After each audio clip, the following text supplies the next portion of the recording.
බත් ටිකක් වුණත් උයනකොට මේ මුට්ටියට කොච්චර හාල් දාන්න ඕනද කියලායි මුට්ටිය ඉදෙන තරම හිතලායි හාල් ටික දාන්නේ. හාල් තිබ්බ පළියට දාගන්නේ.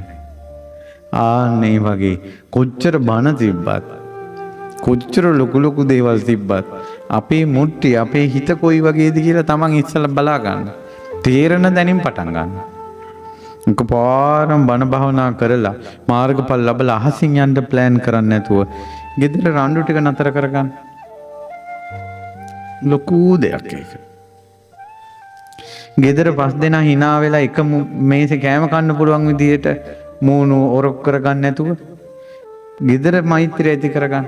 තුන් ලෝකයක් සූපත් වේවා කියලා මෛත්‍රිය වැඩි වෙන තුනට කමන්නේ. ගෙදර ඉන්න මහත්තයා ගැන තරහ ගන්න නැතුව, නෝනා ගැන තරහ ගන්න නැතුව, ගෙදර අය ගැන විතරක් තරහ ගන්න නැතුව ඉන්නේ. අද තියෙන්නේ මොකද්ද? ගමේ මිනිස්සු ඔක්කොමත් එක්ක හොඳයි, ගෙදර එවුන් එක රණ්ඩු වෙනවා. ඔන්න නැත්ත කතාව. ඒ නිසා නිවන කියන එක, සුගතිය කියන එක පන්සලේ හෝ අසපුවේ හෝ තියෙන දෙයක් කියලා හිතන්න එපා. ඒ නිවන සුගතිය ගෙදරම හදාගන්න. මව්පිය උපස්ථානය කියන්නේ සුගතිය නිවන ගෙදරම හැදෙනවා. මව්පිය උපස්ථානය.